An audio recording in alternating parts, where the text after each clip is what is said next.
ராதா, கேவலம் மீனாட்சி உன்னை அடித்து கொடுமைப்படுத்த காரணமாக இருந்த அந்த பாழும் சொத்து எனக்கு வேண்டவே வேண்டாம். நான் உனக்காக தேடிய சொத்து உன்னையே சேரட்டும்.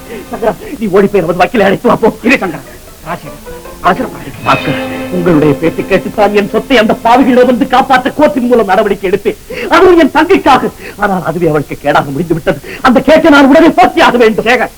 உங்களை நம்பி இங்கே ஒரு மனைவி மகனும் இருக்கிறார்கள் என்பதை மறந்து இல்லாமலே என் மனைவி மக்களை என்னால் காப்பாற்ற முடியும். சங்கரா, சட்டப்படி சொத்துக்கள் எல்லாம் உங்கள் பிள்ளையை தான் சேர வேண்டும். பாஸ்கர், தயவுசெய்து இந்த விஷயத்தில் நீங்கள் தலையிடாது. எப்படி தலையிடாமல் இருக்க முடியும்? நாளை என் தங்கை கை குழந்தையோடு நடுத்தரவில் நிற்க வேண்டிய நிலைமை உண்டாக போவதை என்னால் எப்படி அனுமதிக்க முடியும்? பாஸ்கர், சற்று நேரம் பேசாமல் இருங்கள். குணமுள்ள என் தங்கையை ஒரு கொடியவளிடமிருந்து காப்பாற்ற ரத்த பாசத்தால் நான் துடித்துக் கொண்டிருக்கிறேன். அதே ரத்த பாசத்தினால் தான் நானும் துடிக்கிறேன். என் தங்கை கவலை இல்லாமல் வாழ வேண்டும் என்று கருதித்தான் உங்களுக்கு கல்யாணம் செய்து கொடுத்தேன். உங்கள் கடமையை நீங்கள் ஒழுங்காகத்தான் செய்தீர்கள். இதுவரையில் அப்படித்தான் நினைத்திருந்தேன். ஆனால் இப்போது தவறு என்று உணர்கிறேன். முடிவாக சொல்கிறேன், உங்கள் தங்கைக்காக தன்னல விறகுகள் அடிக்க நீங்கள் மூட்டியிருக்கும் தியாகத்தையில் என்னுடைய தங்கையின் வாழ்வு இருந்து சாம்பலாவதைக் கண்டு நான் சகித்துக் கொண்டிருக்க மாட்டேன். பாஸ்கர், உங்கள் தங்கை மீது உங்களுக்கு இவ்வளவு அக்கறை இருப்பதைக் கண்டு நான் சந்தோஷம் அடைகிறேன். ஆனால் உங்கள் அனுதாபம் வேறு, என்ன அனுதாபம் வேறு. இல்லை, இரண்டும் ஒன்றுதான். எப்படி வந்தால் என் தங்கைக்கு நான் சொத்து எழுதி வைக்கிறேன். முடிந்தால் நீங்கள் உங்கள் தங்கைக்கு எழுதி வைங்களே. யார் வேண்டாம் என்று தடுத்தார்கள். அதை விட்டுவிட்டு இன்னொரு சொத்துக்கு ஏன் இப்படி ஆசைப்படுகிறீர்கள்? சொத்து விஷயம், சொந்த விஷயம். இதில் தலையிட உங்களுக்கு மட்டுமல்ல, வேறு யாருக்குமே உரிமை கிடையாது. தயவு செய்து நீங்கள் எங்கிருந்து பார்க்கலாம். மாலதி, இது இந்த வீட்டில் ஒரு நிமிஷம் இருக்கக்கூடாது. உடனே புறப்படு.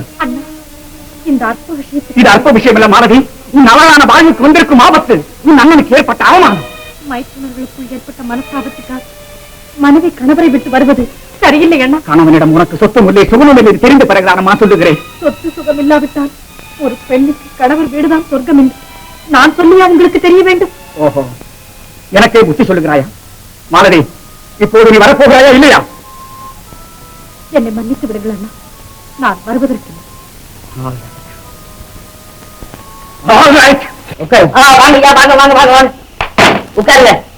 இன்னும் உங்க வேலை முடியல போல இருக்கே.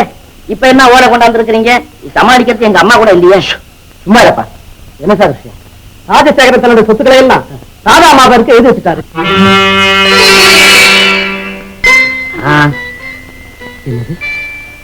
ராதா, நமக்கு இருக்கு இவ்வளவு சொத்து? எல்லாத்தையும் உன் பேருக்கு எழுதி வச்சுட்டு அப்புறம் உங்க அண்ணன் என்ன செய்வார்? சார், எங்களுக்கு இது தேவையில்லை. இதை நாங்க ஒத்துக்க முடியாது. இல்ல சார், ரிஜிஸ்ட்ரேஷன் முடிஞ்சு போச்சு. நாங்க ஒண்ணும் சொல்றதுக்கு இல்ல. அம்மா, இந்த பத்திரங்கள் எல்லாம் வாங்கிட்டு ஒரு கையெழுத்து போட்டு கொடுத்து. மச்சான், குழந்தைய வாங்கிக்க மச்சான். போடுமா போறமா. ஆஹா, என்ன இருந்தாலும் ராஜசேகரம் மனுஷங்கிறத காட்டியாச்சு. பெருத்து செருத்தாலும் பெரிய புத்தி போகாதுங்கிறதுக்கு உதாரணம் இதுதான். எங்க எங்க அம்மா புண்ணியவதி அந்த தரித்திரம் முடிச்ச வாயால அடிக்கடி குழந்தைய பார்த்து தரித்திரம் தரித்திரம் சொல்லிச்சுதே. இப்ப என்ன ஆச்சு?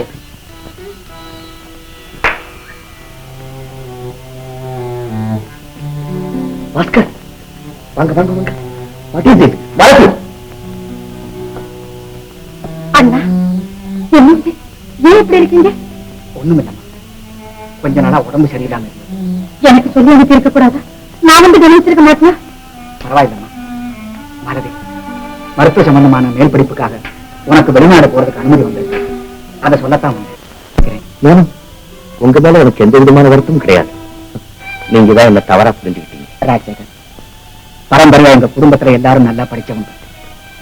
வாழ்க்கைக்கு போதுமான வசதிகள் இருந்தாலும் உத்தியோகம் பார்க்கறது பெருமைன்னு நினைக்கிறவங்க. நான் எங்க அப்பாவுக்கு கொடுத்த வார்த்தையை காப்பாத்துறதுக்காக என்னுடைய ஒரே தங்கையை டாக்டருக்கு படிக்க வச்சேன். அது வெளிநாடு போய் படிக்கணும்னு எனக்கு ரொம்ப ஆசை.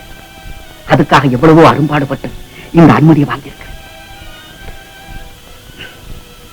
இப்போ என் தங்கையோட வாழ்க்கை சூழ்நிலை அவ்வளவு திருப்தி இல்லைன்னு எனக்கு நல்லா தெரியும்.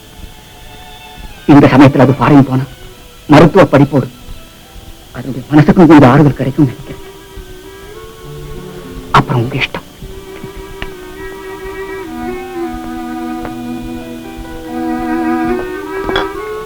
அண்ணி போயிட்டு நீ உடனடியா ஃபாரின் போறதுக்கு நான் ஏற்பாடு பண்றேன். அது சம்பந்தமா தான் அண்ணன் கிட்ட பேசலான்னு நான் இருந்தேன். எனக்கு கல்யாணம் ஆகிறதுக்கு முன்னாடி நானும் வெளிநாடு போகணும்னு ஆசைப்பட்டேன்.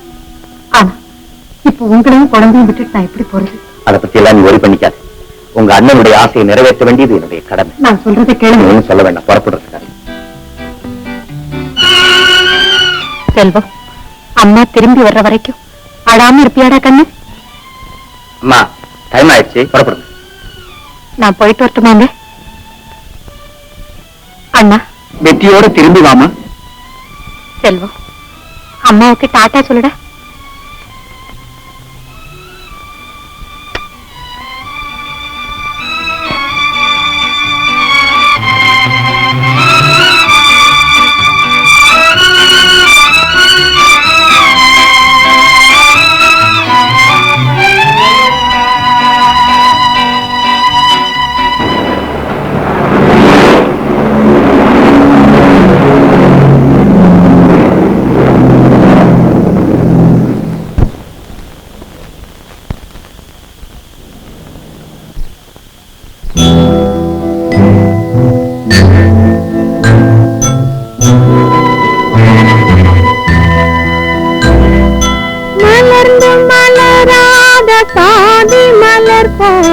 வளரும் விழி வண்ணமே வந்து விடிந்தும் விடியாத காலை பொழுதாக விளைந்த கலை அன்னமே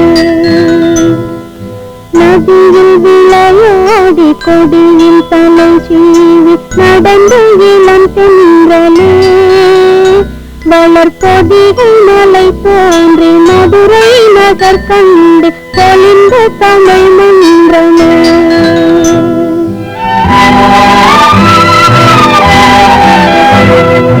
மலர்ந்து மலராத பாதி மலர் போல வளரும் விழி வண்ணமே வந்து விடிந்தும் விடியாத காலை பொழுதாக விளைந்த கலை அன்னமே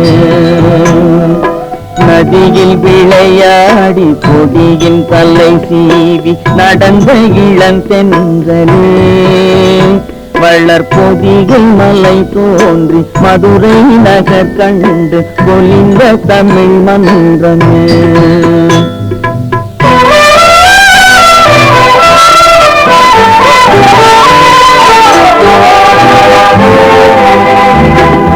யானை படை கொண்டு சேனை பல வென்று ஆழ பிறந்தாயடா புவி ஆழ பிறந்தாயடா அத்தை மகளை மனம் கொண்டு இளமை வழி கண்டு வாழ பிறந்தாயடா வாழ பிறந்தாயடா அத்தை மகளை மனம் கொண்டு இளமை வழி கண்டு அத்தை மகளை மனம் கொண்டு இளமை வழி கண்டு வாழ பிறந்தாயடா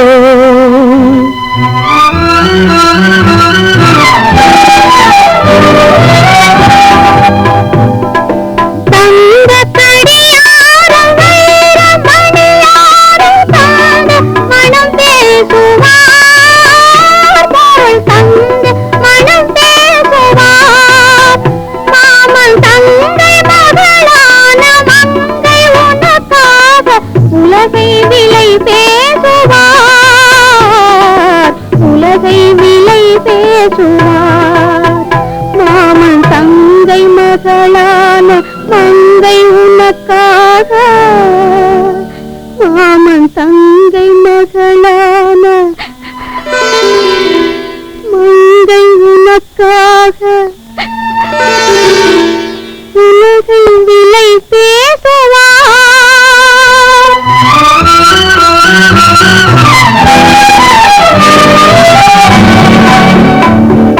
நதியில் விளையாடி கொடியின் தலை சீவி நடந்த இளம் தென்றலே வளர்பொதிகை மலை தோன்றி மதுரை நகர் கண்டு பொலிந்த தமிழ் மன்றமே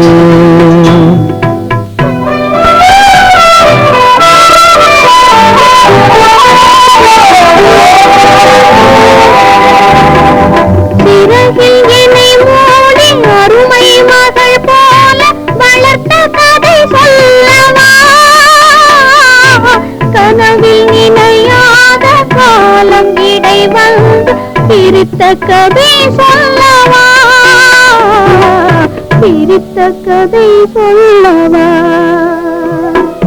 கண்ணில் மணி போல மணியின் நிழல் போல கலந்து பிறந்தோமடா இந்த மண்ணும் கடல் வானும் மறைந்து முடிந்தாலும் மறக்க முடியாதடா உறவை பிரிக்க முடியாதடா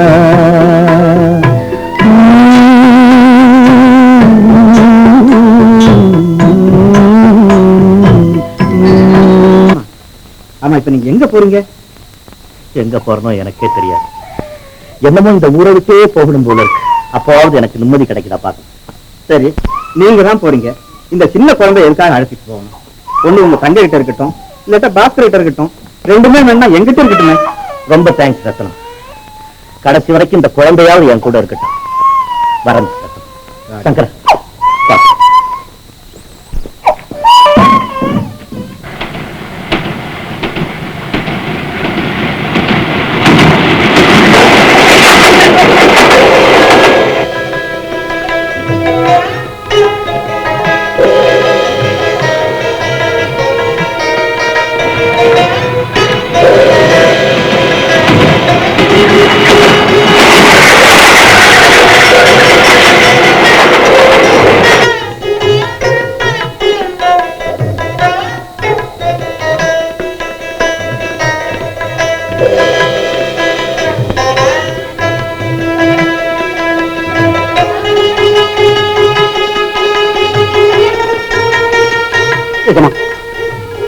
ஆளே உரு தெரியாம மாறிட்டீங்க. இப்படியே எத்தனை வருஷமா சுத்திக்கிட்டு இருக்கீங்க. நாம பேசாம ஊருக்கு போயிடலாங்க.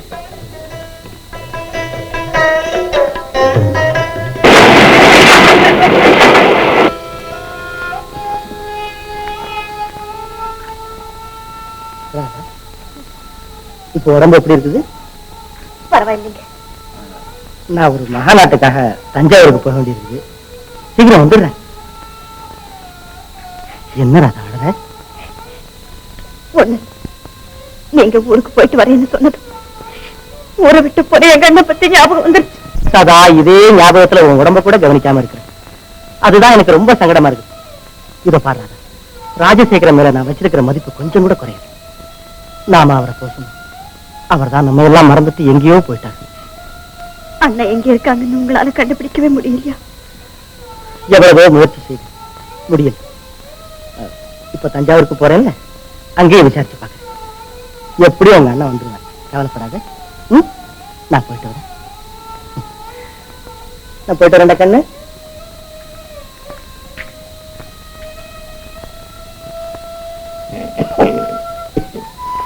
அப்பா, உங்களுக்கு உடம்பு சரியில்லையே, நான் போய் டாக்டரை கூட்டிட்டு வரட்டுமா? டாக்டரா? உங்க அம்மாவே ஒரு டாக்டர் தான். அம்மா எப்ப வருவாங்க? வருவாங்கப்பா, சீக்கிரம் வருவாங்க. ஆமா, இதுதான் நம்ம வீடா? பெரிய பங்களா இருக்குன்னு சொன்னீங்களே. இருக்குப்பா, பக்கத்து தெருவில் இருக்கு. அங்க யார் இருக்காங்க? அங்கேதான் உங்க அத்தை இருக்கிறாங்க. இப்ப அவங்கள பாக்குறதுக்கு தான் நாம போறோம்.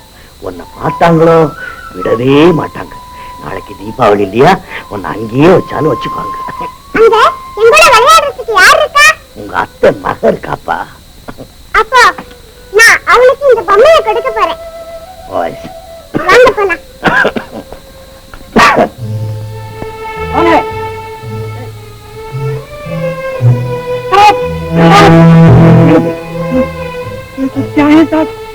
நான் உள்ள போலாமா?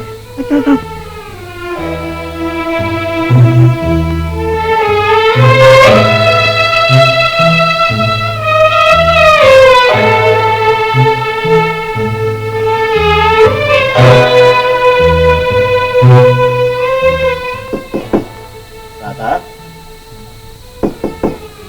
ராதா,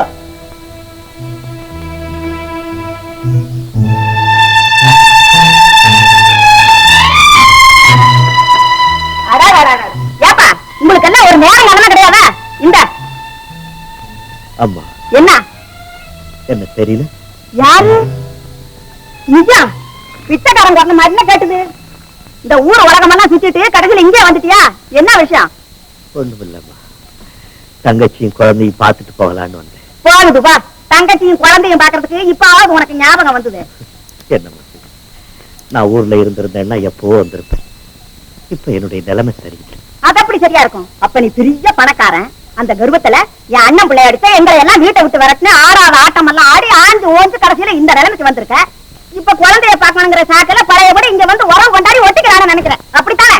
அம்மா, நான் ரொம்ப நொந்து போயிருக்கேன். தயவு செஞ்சு என்ன திட்டாதீங்க. அரபா அம்மா, உன்னை திட்டோன்னு என் தலையில நான் பூரா கரைச்சு வச்சிருக்கு. நீ அப்ப செய்தவே இப்ப சொல்லி காட்டுறேன். போகட்டும் போகட்டும். தங்கச்சிக்கிட்டையும் குழந்தைகிட்டையும் நான் வந்திருக்கிறதா சொல்லுங்க. தங்கச்சியும் குழந்தையும் வீட்டுல எல்லாம் வெளியே போயிருக்காங்க. எப்போ வருவாங்க? சொல்ல முடியாது. இந்த பாருப்பா, நீ செத்து போயிட்டுதான் உன் தங்கச்சி முடிவு பண்ணிட்டா. உன்னை இந்த கோலத்துல பார்த்தா அவன் மனசு எவ்வளவு வேதனைப்படும். இது உனக்கே நல்லா இருக்கா? ஆமா, அவங்க வந்தோடனே இதை கொடுத்துருக்கு. அதெல்லாம் ஒண்ணு வேண்டாம், நீயே கொண்டு பாப்பா. என் மருமகள், உன்னை பார்க்கணும், உன் மழலை பேச்சை கேட்கணும், இதையெல்லாம் கொடுத்து உன்னை சந்தோஷப்படுத்தணுங்கிற எண்ணத்தோட நானும் என் மகனும் வந்தோம்.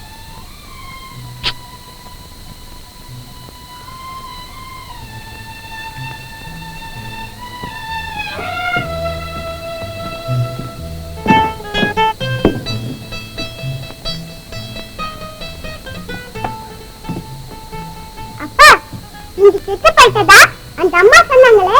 ஆமாப்பா, நான் செத்து ரொம்ப நாள் ஆச்சு. செல்வம், எனக்கு ஒரு தங்கச்சி இருக்கிற மாதிரி உனக்கும் ஒரு தங்கச்சி இருக்கவே கூடாது. சகோதர பாசமே இன்னதுன்னு தெரியாம நீ வளர்ந்தீன்னாதான் வாழ்க்கையில நிம்மதியா இருக்க முடியும்.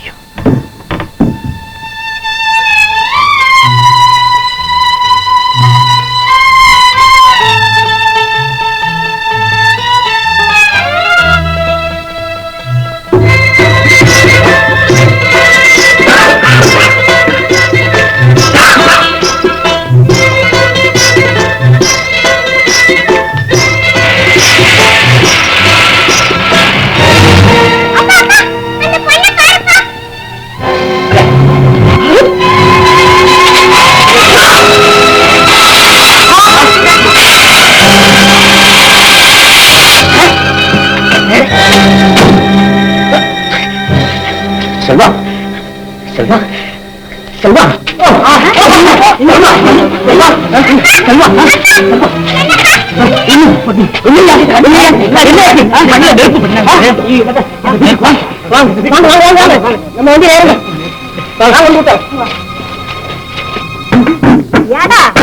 எங்க உன் சம்சாரத்தையே காணா? அதிகமா வழக்கம் கேட்காத, அவ செங்கல் பிடி திங்க ஆரம்பிச்சுட்டான். நிஜமாவா? பாத்து பாத்து குடிச்சீங்களா பொண்ணு? வேதனை அவனுக்கு எப்படி கிடைச்சது? வாக்கப்படியில் இருந்துச்சு. பத்து இந்த பையனை இத படியிலே வச்சுட்டு போயிட்டானே. சரிதான், உன் சுடு அவன் நல்லா தெரிஞ்சுக்கிட்டான். தெரு தெருவா அலைஞ்சு வித்து காசு சேர்த்து சாயந்தரம் கொடுத்துருவேன். இந்த பொம்மைக்கார பயலுக்கு தைரியம் வந்துருச்சு. பொம்மை விக்கிறவன இல்லடா, ராஜசேகரன். ராஜா, ஆமா, கொஞ்ச நேரத்துக்கு முன்னாடி இங்க வந்தான். அம்மா, உங்க அண்ணன் வந்தாச்சான். என்ன அண்ணன் ஊர்ல இருந்து வந்தாச்சா? என்ன பாக்குறதுக்கு இங்க வந்தாரா? ஆமா வந்தா. என்கிட்ட ஏன் சொல்லல? என்னத்த சொல்றது? அவன் நிலைமையை பார்த்தா கன்றாவியா இருந்தது. சோறு போட போனே அதுக்குள்ள கோச்சுட்டு போயிட்டானே. என்ன கோச்சுட்டு போயிட்டாரா? என்ன பாக்குறதுக்காக வந்த அண்ணன் ஏன் கோச்சுட்டு போகணும்? அப்படின்னா நீங்க தான் சொன்னீங்களா அவரே? ஆமா சொன்னேன். அதுக்கு என்ன? நீங்க யாரோட இடத்துல இருந்துகிட்டு இப்படி பேசுறோங்கிறத மறந்துட்டீங்க. அம்மா, நான் இப்பவே எங்க அண்ணனை பார்த்தாகணும். கூடாது. உன் புருஷன் ஊர்ல இல்லாத சமயத்துல நீ வீட்டை விட்டு வெளியே போறது உனக்கே நல்லா இல்ல. அவங்க வந்தா என்ன ஒண்ணு சொல்ல மாட்டாங்க. எங்க அண்ணனை பார்க்காம என்னால இருக்கவே முடியாது. சாந்தி, மாமா மாமாவை பார்க்கலாம். என் வார்த்தையை மீறி போறியா? போ போ. ராதா, ராதா, ராதா வரமாட்டான், ராதா வரமாட்டான். இனிமே அவளை நான் சந்திக்கவே முடியாது, சந்திக்க முடியாது. அப்பா அப்பா நீங்க படுத்துக்கங்கப்பா, படுத்துக்கங்க. செல்வா, செல்வா, உங்க அத்தை வர்றா, அவளை நான் வரவேற்கணும். என்ன வாசலுக்கு கூட்டிட்டு போப்பா. வேண்டாம்ப்பா, வேண்டாம், நீங்க படுத்துக்கங்க. வாய முடிக்கிட்டு இங்க இருக்கிற வெள்ளி பாத்திரம் எல்லாம் எடுத்து மூட்டை கட்டடா. இது நம்ம புது திருப்பம். ராதா வர்றதுக்குள்ள எல்லாத்தையுமே நம்ம வீட்டு கொண்டு போயிடும். எமோய், திருட கூட ஆரம்பிச்சிட்டியா? இப்பல்ல தெரியுது எங்க அப்பா ஏன் அவ்வளவு சின்ன வயசுல செத்தான்னு. ஐயோ, அவரை என்ன பாடுபடுத்தணியோ, எந்த போலீஸ் ஸ்டேஷன்ல கொண்டு நிறுத்தணியோ. விஷயம் தெரியாம பேசாதடா. அண்ணனும் தங்கத்தையும் சந்திச்சு கேட்ட பத்தி பேசினா நம்ம கேட்டு என்ன ஆகிறது? உண்மைதாங்க, தங்கச்சி தானா கேஸ் கொடுக்கலன்னு அண்ணன் தெரிஞ்சுக்கிட்டாருன்னா நமக்கு ஆபத்தாச்சேன்னு வீட்லயே போட்டு பூட்டி வச்சிருந்தேன். இன்னைக்கு எப்படியும் தப்பிச்சுட்டாளா? அம்மா, உன் சமையலை விட சதிதாம்மா நல்லா ருசிக்குது. நீ சாணக்கியன் காலத்துல பிறந்திருக்க வேண்டியவன். அந்த வயலு கொடுத்து வைக்கல மச்சான். மச்சான் இப்பதான் ஊர்ல இருந்து வர்றியா மச்சான்? என்ன உடம்பெல்லாம் சரி, மகாநாடெல்லாம் முடிஞ்சு போச்சா மச்சான்? முடியறதுக்கு கொஞ்சம் முன்னாலே வந்து. ஏன் மச்சான்? அதுக்கு மேல என்னால பொறுக்க முடியும். இங்கேயும் என்னால பொறுக்க முடியல. நீ ஊர்ல இல்லாத சமயத்துல உன் பொண்டாட்டி அவ அண்ணன் விட்டு போடிட்டான். அப்படியா? ஆமா. அது இருக்கட்டும். இப்ப என்னமோ கேஸ் விஷயமா பேசிட்டு இருந்தீங்களே, முதல்ல அதை பத்தி சொல்லுங்க, நானும் தெரிஞ்சுக்கிறேன். கேஸ் விஷயமா? உனக்கு தெரிய முடியாது, நாங்க பேசிட்டோம். எனக்கும் ராதாவுக்கும் தெரியாம இங்க ஏதோ சதி நடந்திருக்கு. மரியாதையா சொல்லிடு. அம்மா அர்த்தம் இல்லாம அவரையே மிரட்டுறீங்க. எல்லாருமா சேர்ந்து என்ன பைத்தியக்காரனாக்காதீங்க. ஒழுங்கா சொல்லல உங்க 3 பேரையும் போலீஸ் ஸ்டேஷன்ல கொண்டு போய் வச்சிருக்கேன். மச்சான் மச்சான் மச்சான், நான் உள்ளத சொல்லிடுறேன் மச்சான். என்ன தட சொல்ல போற? சும்மா மச்சான், பாகத்தை பிரிக்க சொல்லி தங்கச்சி பேரால ராஜுவுக்கு வக்கீல் நோட்டீஸ் விட்டது நான் தான் மச்சான். மச்சான், உனக்கு தெரியாதபடி தந்திரமான முறையில தங்கச்சி கிட்ட கையெழுத்த வாங்கி நான் பொறுப்பு எடுத்துக்கிட்டு கேஸ் நடத்துறது நான் தான் மச்சான். மச்சான் துரோகி. மச்சான், ஒண்ணும் தெரியாத அப்பாவின்னு உன்னை இவ்வளவு நாளா நினைச்சிருந்தேனடா. நீயா இந்த கபட நாடகத்துக்கு காரணமாக? என் அறிவு கேட்டு இந்த காரியத்தை நானா செய்யல மச்சான். சொல்லு. இல்ல உன்னை நான் உயிரோட விட மாட்டேன். என் பிள்ளைக்கு நான் தான் சொல்லி கொடுத்தேன். நீ என்ன பேசுற? பாவி, நீ சுத்தின கயத்துக்கு ஆடுற பம்பரமா என்ன ஆட்டி வச்சு எவ்வளவு சூழ்ச்சிகள் செய்திருக்கிற. மரியாதை இல்லாம பேசுற. நான் உன் அத்தை மறந்துட்டியாரா? அத்தை? ஒரு அத்தை மருமகன் குடும்பத்துக்கு இப்படித்தான் கொடுமைகள் செய்யறதா? நீ எனக்கு அத்தை இல்லை. எங்க குடும்பத்தை கெடுத்து சின்ன பின்னமாக்க வந்த கொடிய பிசாசு. உன்னை பார்த்தாலே பாவம். போவடியே நன்றி கட்டவன. அனாத மாதிரி வந்த உன்னை ஆதரத்து 3 வேளையும் சோறு போட்டு வளர்த்தனே, என்ன வழி பார்த்து சொல்ற? எனக்கு சோறு போட்டியில இந்தா அதுக்கு பணம். போவடியே, எல்லாரும் போங்க. போவடியே. அண்ணா,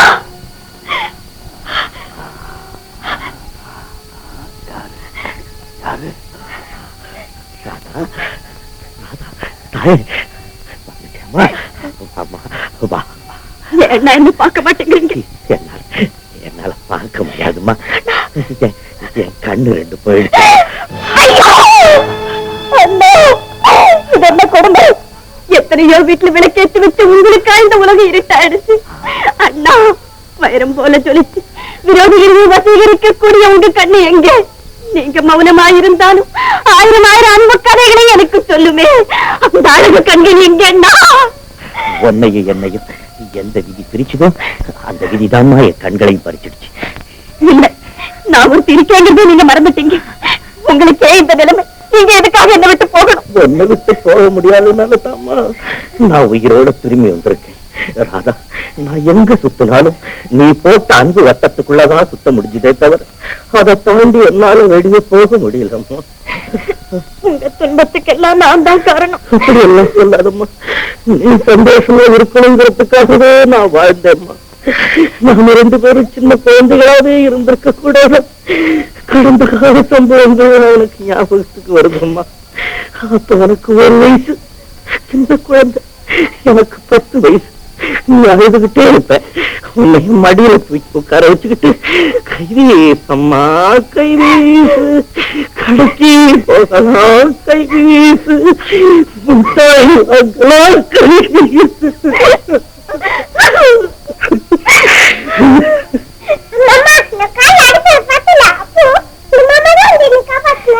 மாமா, இந்த வீணை இல்லாதவன் இருந்து வருது. ராதா, என் மருமகள் வந்திருக்காளா? உன் மகள் வந்திருக்காளா? எங்க எங்க குழந்தை? என் கண்ணை உன்னையாமா நான் காப்பாத்துனேன். அம்மாடி, உன் பேர் என்னடா? சாந்தி. சாந்தி, வாழ்க்கையில எனக்கு கிடைக்காத உங்க அம்மா உனக்கு பேரா வச்சிருக்கிறாளா? ஏமா, நீ யார் மாதிரி இருக்கிற? சாந்தி. டேய் செல்வம், டேய் செல்வம், எங்க இருக்க? யார் பாத்தியாடா? உங்க அத்தையா?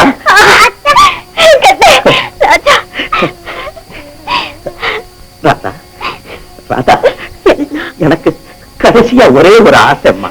சொல்லுங்க, உடனே நிறைவேற்றி வைக்கிறேன். நான் ஏழை, என்ன ஒரு சம்பந்தியா ஏத்துக்குவியாமா? என்னன்னா இப்படி பேசுறீங்க? நான் அதுக்கு கொடுத்து வச்சிருக்கணுமே. நான் பாக்கியசாலி. நான் பாக்கியசாலி. எங்களுக்கும் காலம் வரும், காலம் வந்தால் வாழ்வு வரும், வாழ்வு வந்தால் அதை வரைக்கும் வாழ வைப்போமே.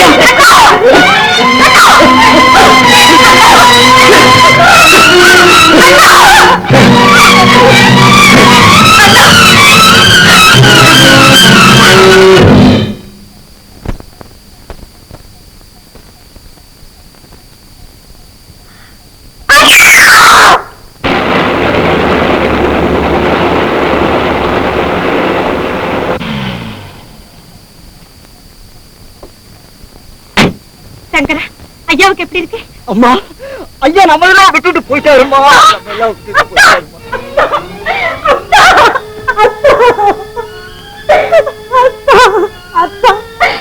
நான் உங்க பக்கத்துல இருந்து பணிவிட செய்யாத குற்றத்திற்காக எனக்கு இவ்வளவு பெரிய தண்டனை கொடுத்துட்டீங்க.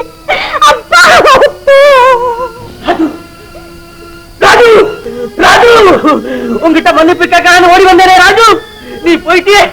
ஐயோ ஐயோ ஐயோ, இனிமே வந்து நான் எப்ப பார்க்க போறேன், எப்படி பேச போறேன்? ராஜு, ராஜு, ராதா, ராதா, ராதா,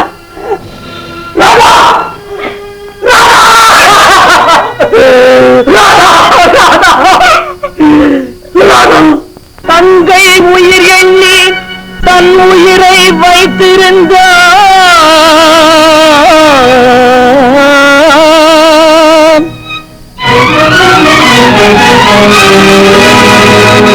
அண்ணன் வளர்த்த உயிர் அவனுடனே சென்றதம்மா.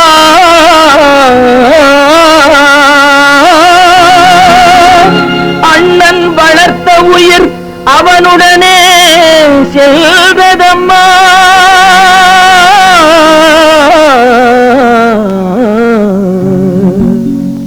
மலர்களை போல் தங்கை உறங்குகிறாள், அண்ணன் வாழ வைத்தேன் என்று அமைதி கொண்டான்.